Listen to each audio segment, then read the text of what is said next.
Hoy vamos a hablar de los consejos más importantes antes de decir tu microinjerto capilar y con nosotros va a estar la doctora Isabel Hernández Suárez, médico estético y experta en la tricología y microinjerto capilar.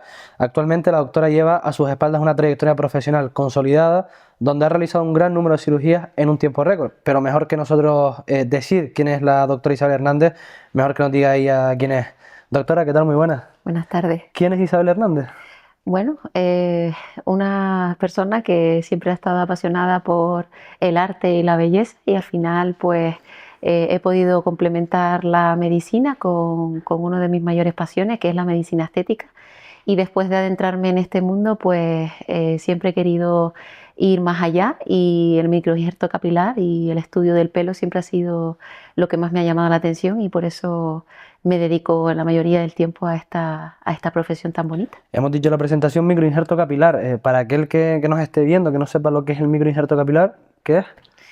Realmente es un procedimiento no invasivo, al final es un tratamiento que hacemos en un día o dos y el paciente se va a casa con unos cuidados especiales. El microinjerto capilar consiste en hacer un cambio de distribución del pelo de una zona del cuero cabelludo a otra parte donde sea necesario por una alopecia. Y aparte de que se puede realizar pues, una extracción en una zona concreta de la cabeza, también se puede hacer pues, de otras partes del cuerpo, pero por lo general se hace desde una zona del cuero cabelludo. Al final el objetivo es cubrir zonas donde ya la medicación no tiene efecto y para pues reconstruir una línea frontal, dar más densidad y al final pues bueno, conseguir un resultado estético. En la última década más se ha observado que los números de casos han crecido, concretamente en el microinjerto capilar de hasta un 10-15%, números altos actualmente, ¿no? Sí, de hecho, bueno, anualmente se han hecho unas 40.000, 50.000 intervenciones capilares en España en el año 2023. Después de la pandemia ha sido un boom. Es cierto que, bueno, siempre tenemos otros procedimientos estéticos que también han sido muy demandados, pero en concreto la mayoría han sido, en concreto pues 70% aproximadamente de hombres. Y al final, pues esto nos está llevando a una gráfica exponencial de que los hombres también se cuidan y quieren verse mejor, y eso es importante. Has dicho cifras que al final llaman la atención porque son bastante altas. ¿A qué se debe este incremento? ¿Por qué antes no era tanto y ahora sí? Yo creo que se ha normalizado desde el punto de vista, pues bueno, más social, se ha normalizado de que los hombres también se quieren cuidar, quieren verse mejor y un punto fuerte, pues la salud capilar. De hecho, creo que la mayor demanda se debe a que, bueno, que al final si hay una demanda, hay un crecimiento a nivel de clínicas, profesionales que se dedican a este mundo capilar y bueno, y luego los avances tecnológicos que se han ido viendo a medida que han pasado los años, con unas intervenciones pues menos invasivas, con menos cicatrices. Ya gracias a las redes sociales y a las vías de comunicación se ha conseguido que se pueda visualizar todos los casos de esos profesionales que nos dedicamos casi enteramente a esta profesión y eso pues también da transparencia, da honestidad y conseguimos que llegue más lejos y sobre todo que el paciente que se va a intervenir sepa cómo son los casos y pueda decidir con qué profesional se lo quiere realizar.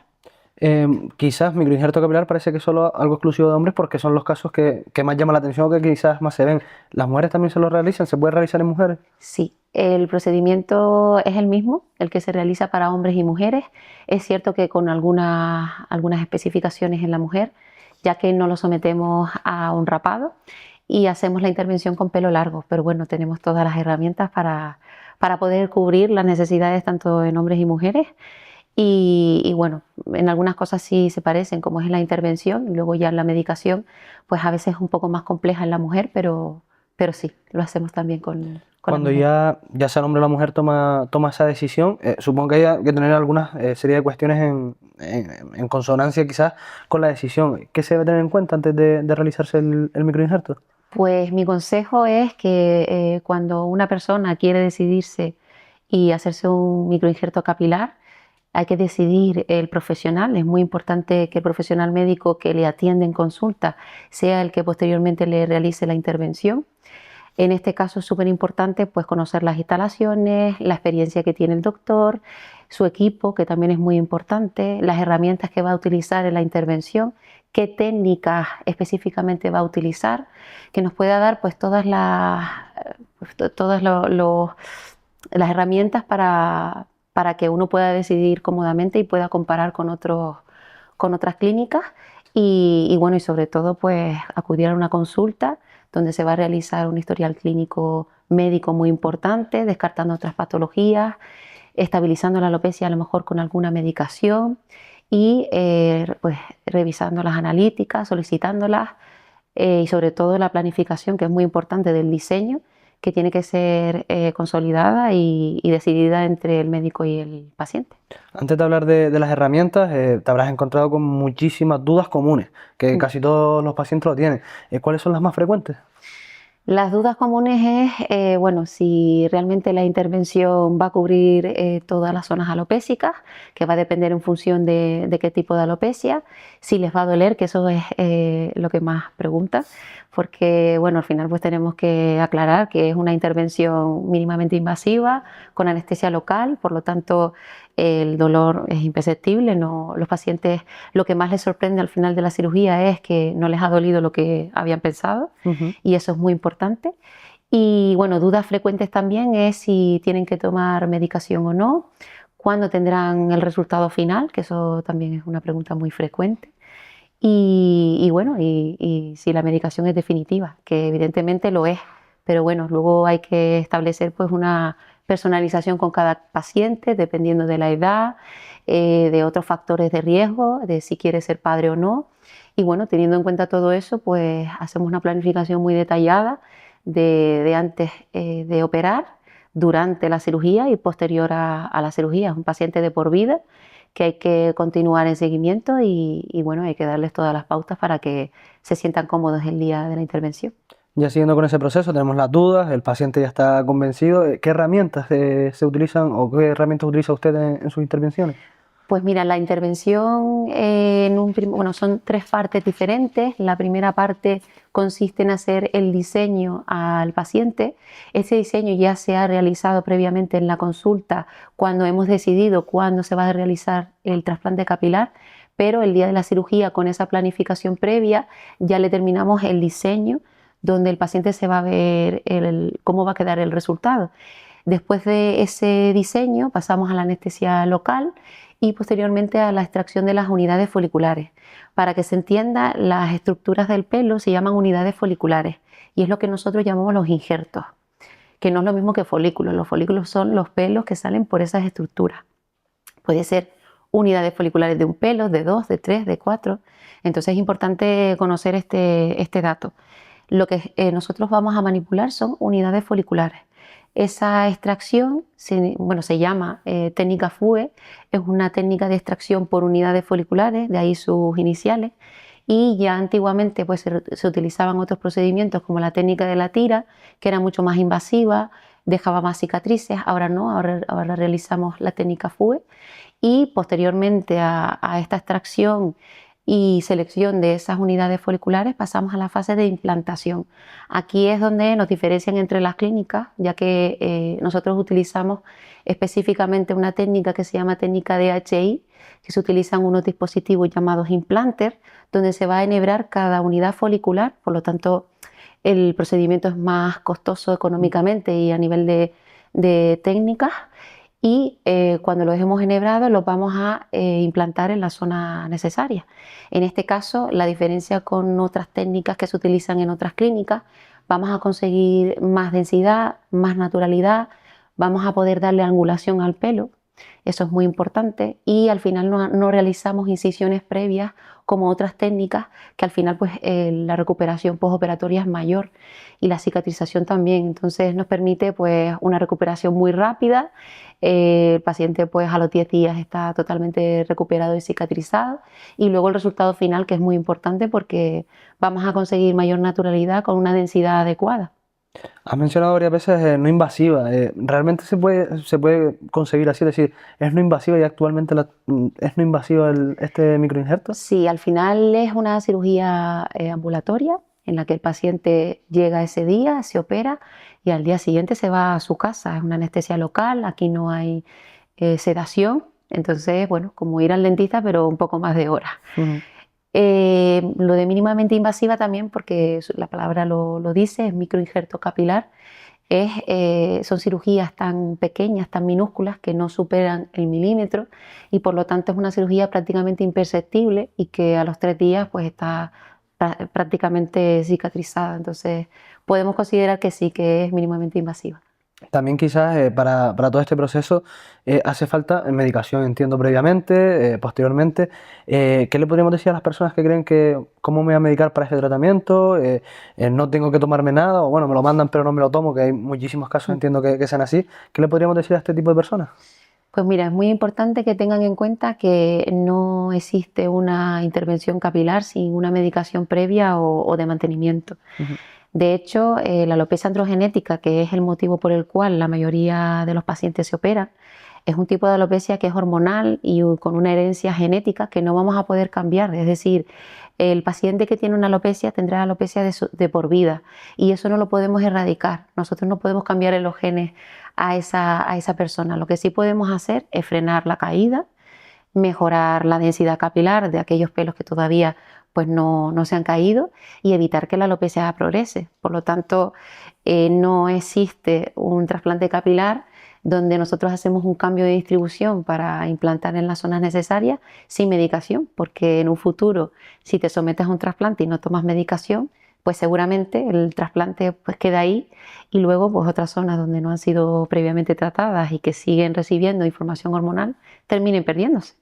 Posteriormente, ¿esa medicación es mucho tiempo lo que se alarga o no es de por vida, que lo comentábamos antes, que mucha gente lo puede pensar? Realmente es de por vida, es un tratamiento, como te decía, que al final hay una cuestión genética que no podemos cambiar. Nosotros es verdad que vamos pues, a establecer un protocolo según la edad del paciente, las preferencias y demás, pero si un paciente se quiere someter a un trasplante capilar, primero, aparte de la valoración por el doctor, tiene que llevar una estabilización de esa alopecia. Hay pacientes que se quieren operar ya y bueno, y si en una clínica te dicen que te puedes operar ya, no creo que sea lo más conveniente y lo aconsejable porque hay que estabilizar la alopecia.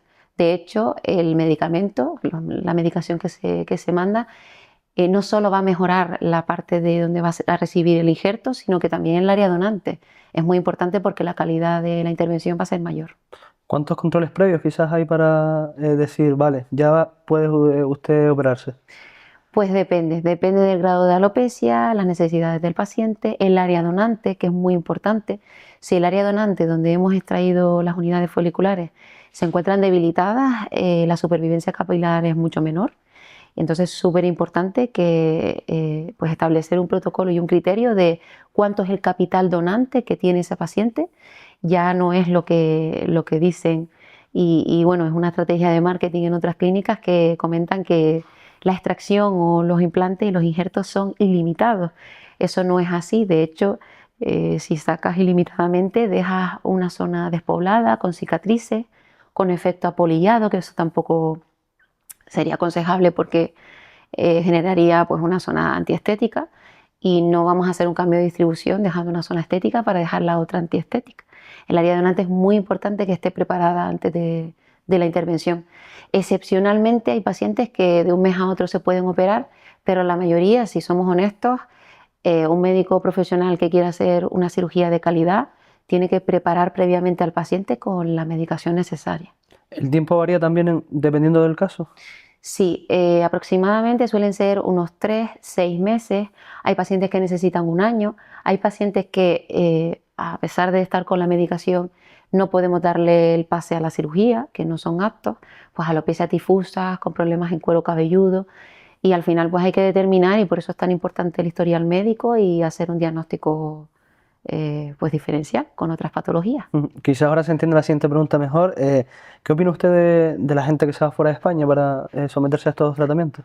Bueno, es una respuesta un poco controvertida porque al final no puedo dar mi opinión a nivel subjetivo, sí que puedo dar desde el punto de vista médico y es que lo más aconsejable cuando decides hacerte una intervención capilar en una clínica es conocer el profesional médico que te lo va a realizar, saber los tiempos que necesitas para estabilizar la alopecia, una analítica previa que muchas veces es necesaria y solo en algunos casos tienes que valorarlo presencialmente.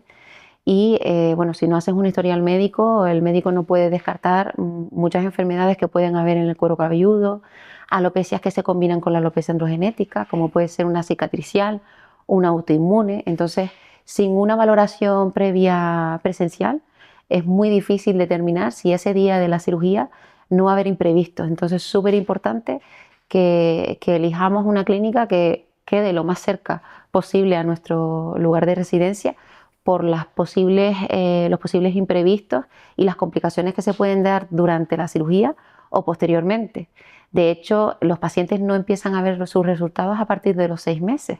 Por lo tanto, si un paciente se somete a una cirugía y pasa en ese lugar 3 días, pues evidentemente va a perder todas las garantías y la seguridad que puede darte un doctor que te ha operado y que te sigue en el tiempo, que eso es súper importante. La cirugía es una parte, pero la medicación es de por vida, entonces hay que seguir de la mano con ese paciente y ayudarlo en todo lo que necesite. Porque lo decía presencial, de forma telemática es complicado, ¿no? Sí, bueno, se pueden hacer primeras valoraciones, consultas online, pacientes que no se pueden trasladar con tanta facilidad. Bueno, de hecho, nosotros lo vamos a poner la consulta online, pero bueno, es una información muy superficial, donde obligatoriamente antes de decidir la cirugía hay que verlo presencialmente, por si hay que pedir alguna prueba, mirarle con un tricoscopio el cuero cabelludo a ver si está sano, ver pues si su zona donante está apta, prever un poco su cirugía capilar y qué medicación va a llevar. Hay casos en pacientes que no son salvables, es decir, que no tiene de dónde obtener ese microinjerto o casi todo al menos se puede valorar. Desgraciadamente sí, al final el doctor, según su experiencia y lo que ha tenido en quirófano, todos los que nos dedicamos a esto, pues bueno, empezamos solos, sometemos a los pacientes a cirugías pequeñas, pues bueno, hay un ensayo-error y la experiencia es un grado y es lo más importante, y es que con una experiencia previa, los doctores podemos decidir si ese paciente es candidato o no, y luego saber también cómo va a ser su evolución. Hay pacientes que son aptos para la cirugía, pero sabemos que el cuero cabelludo no está sano o que puede empeorar, entonces hay que determinar muy bien qué pacientes se van a operar, pero sí, hay casos bueno, que no se benefician de la intervención capilar, por eso hay que ser honestos y saber hasta dónde están los límites. No hacemos magia. Aunque ha hecho muchísimos casos, numerosos casos, si tuviera que destacar 2, 3 que diga usted, de esto estoy muy orgullosa, ¿cuáles serían? Los resultados que queden naturales, que generen pues esa duda de ¿se ha sometido a un trasplante capilar? Aunque lo normalicemos y muchos pues le dan visibilidad, hablan con sus amigos, se sacan fotos, hay gente que se deja exponer el rostro y no les da vergüenza y hablarlo con conocidos. Es cierto bueno, al final lo más importante es que quede natural, no dejamos de ser estética y queremos pues cumplir con unas expectativas del paciente, sobre todo, por eso es tan importante la planificación previa y que el paciente pues decida cuál es el mejor resultado que le convenga en ese momento. Entonces pues va a depender de la edad, de un poco de la anatomía facial y bueno, al final es una intervención estética, no es una intervención quirúrgica de urgencia, por lo tanto tiene que estar muy bien detallada y ser exigentes con uno mismo. Aprendemos todos los días, tengo la suerte de contar con otros profesionales, compañeros que brindan sus conocimientos, hemos compartido muchas ideas, técnicas, creo que un buen profesional es el que está en constante formación y en crecimiento, no nos debemos cerrar nunca a todos los avances que van surgiendo a través del mundo capilar y el mundo de la estética y creo que, bueno, que podemos ofrecer pues unas técnicas muy avanzadas y con unos resultados muy estéticos. Lo más importante es eso, que el paciente vaya a la peluquería y que el peluquero le diga, oye, qué bien te han hecho el trasplante capilar porque no te lo he notado, me lo has tenido que contar, o generar eso, el beneficio de la duda, de, bueno, no sé si te has hecho algo, pero te veo algo diferente, no sé lo que es y yo creo que ese es el mayor éxito. Eso le iba a decir, quizás una de las cosas o de las situaciones que más rechazo puede generar antes de someterse a la cirugía puede ser la naturalidad. Queda totalmente natural, es decir, para una persona que no sepa lo que se haya hecho o que no sepa de este tipo de tratamiento, ¿lo puede percibir a simple vista? A ver, hay casos en los que el pelo es muy rizado, con otro tipo de angulación, que al final pues no se ve tan natural como otros casos, pero la mayoría, además con la técnica que te comentaba, la técnica de HI, es una técnica que ahora mismo pues está revolucionando todos los trasplantes capilares porque hemos conseguido algo que es lo más difícil y es que el paciente se note el resultado, pero que su entorno pues no sepa muy bien si se ha hecho un trasplante o no. Luego hay alopecias muy grandes que tenemos que hacer una distribución detallada, el capital es el que es, tenemos que consensuarlo con el paciente y hay pues algunos casos excepcionales en los que nuestro interés es cubrir lo máximo posible y no podemos dar tanta naturalidad porque a lo mejor parte de cero, no tiene nada de pelo. Y es una alopecia pues que siempre pues llama la atención, sobre todo si la intervención pues necesita varias sesiones. Si necesita varias sesiones, pues a lo mejor tenemos que empezar por una parte y luego empezar por otra. Entonces, pues en ese proceso de recuperación es más evidente de que se está sometiendo a un trasplante capilar. Pero bueno, por lo general tenemos casos muy buenos. Ventajas de ponerse en sus manos, es que diga, yo soy bueno, creo que soy bueno en esto. ¿Qué sería? Yo creo que el diseño creo que es lo más importante, parece como lo menos importante porque es simplemente marcar una línea y no es eso, yo creo que es una arquitectura, hay que tener pues bueno, habilidades y luego pues siempre me ha encantado el mundo del arte, del lienzo, entonces creo que es la parte más bonita de la preparación previa a la intervención capilar y creo que es lo que más puedo destacar, el diseño, que al paciente pues le guste, no hay ningún diseño igual a otro y bueno, y el resultado obviamente la naturalidad. Pero bueno, siempre cumpliendo con una estética facial, que eso es importante, no hacemos todas las cirugías iguales y no todos tienen el mismo resultado. Lo importante es que cumplamos con las expectativas y con la naturalidad, que es lo más importante. Hablando de su trabajo, le saca una sonrisa a los casos, le saca una sonrisa hablar de ello. Cada vez que tiene un paciente en sus manos, un nuevo paciente, le genera ilusión, es decir, es un reto, decir, va a salir contento, ojalá salga como él quiera. Siempre. Yo creo que lo más importante de un médico es no creer que lo tiene todo hecho, que ya sabe todo, porque la ciencia avanza y creo que deberíamos de tener ese toque de humildad y de querer siempre aprender. Entonces cada paciente es un mundo, no hay un paciente igual, la medicina no es todo o nada. Tiene sus escalas de grises y creo que siempre hay que tener presente que tenemos una persona realizándose una intervención, no deja de ser una intervención con todos sus riesgos y sus complicaciones y hay que ser responsables, actuar éticamente y bueno, y un reto siempre lo es. Hay casos más complicados que otros, pero siempre se aborda con una sonrisa, una ilusión y sobre todo que el paciente note y sienta en todo momento, tanto antes como después, que está en buenas manos, que esté tranquilo y que tenga una buena experiencia. Al final queremos que estén cómodos. Y al final esto va de resultados. Para cerrar, un objetivo claro en los resultados, ¿cuál sería? Pues lo más importante es ser honestos siempre con los pacientes, cumplir con unas expectativas, la naturalidad, la responsabilidad que tenemos los profesionales médicos cuando realizamos una intervención, la naturalidad y la pronta recuperación, que creo que es lo que marca la diferencia. Que un paciente le diga que a la semana puede hacer vida completamente normal, eso es un punto a favor a nosotros y es que la técnica pues consigue que la cicatriz sea imperceptible y que realmente tenga una recuperación muy rápida.